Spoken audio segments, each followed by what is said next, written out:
Barrister Abdullah Al Mamun আমার বন্ধু, আমরা একসঙ্গে পড়াশোনা করেছি। বন্ধু আসার জন্য ধন্যবাদ।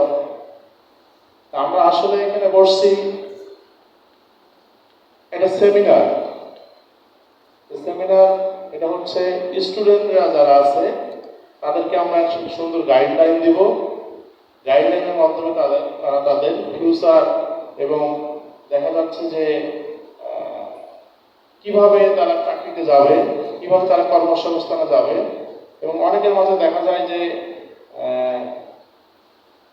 হতাশা কাজ করে।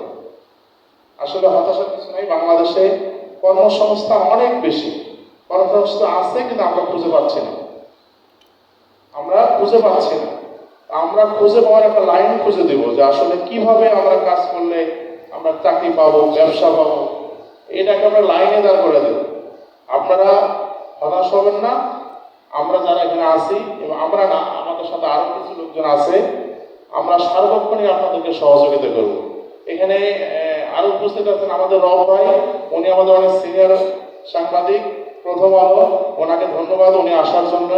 আরো সাংবাদিক কিন্তু যারা আসছেন সবাইকে ধন্যবাদ।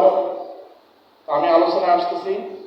আমি আমার পরিচয় তো সবাই জানেন, এখানে লেখা আছে। আমি একটা প্রাইভেট জবে চাকরি করি, প্রশাসন এবং মানব সম্পদ। আমি আমার ফ্যাক্টরিতে 4000 লোক আছে, 4000 লোকের কর্মসংস্থান।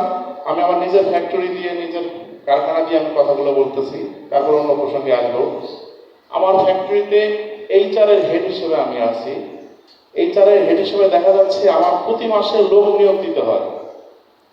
আমি একটা মালিকানা চাকরি করি, প্রাইভেট জব, মালিকের আন্ডারে। আমার এখানে 4000 লোক সবসময় লাগে, অফিসার, ওয়ার্কার, অনেক লোকজন লাগে। আমি যখন বাড়িতে আসি দেখি যে অমুকের চাকরি নাই, অমুকের চাকরি নাই। আর আমি যখন আমার অফিসে যাই, ঢাকায় যাই, তখন আমার উপর একটা দায়িত্ব আসে যে লোক নিতে হবে, চাকরি দিতে হবে।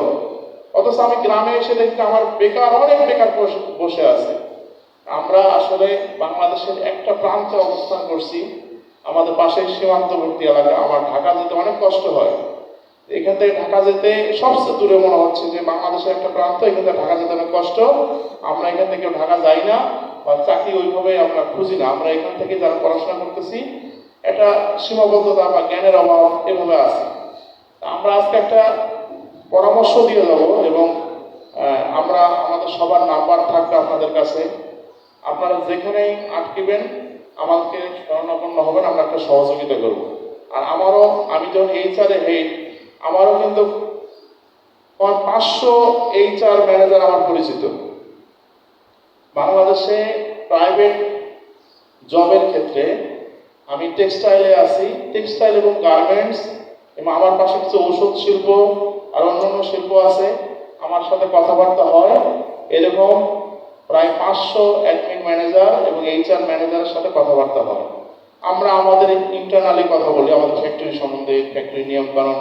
এখন আমরা ঈদের বন্ধ দিছি নারায়ণগঞ্জ জোনে, আমি নারায়ণগঞ্জ জোনে আছি। নারায়ণগঞ্জ জোনে আমরা কিভাবে ফ্যাক্টরিটা বন্ধ দিব, কয়দিন কে দিবে, সুযোগ সুবিধা কোন দিন দেবে, ঈদের বোনাস কোন দিন দেবে, আমার সাথে কথা হয় আর কি এইচআরে।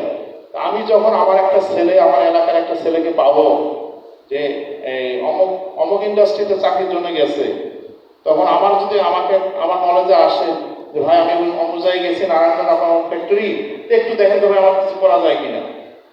তা আমি সহযোগিতা করবো প্রাইভেট জবের ক্ষেত্রে।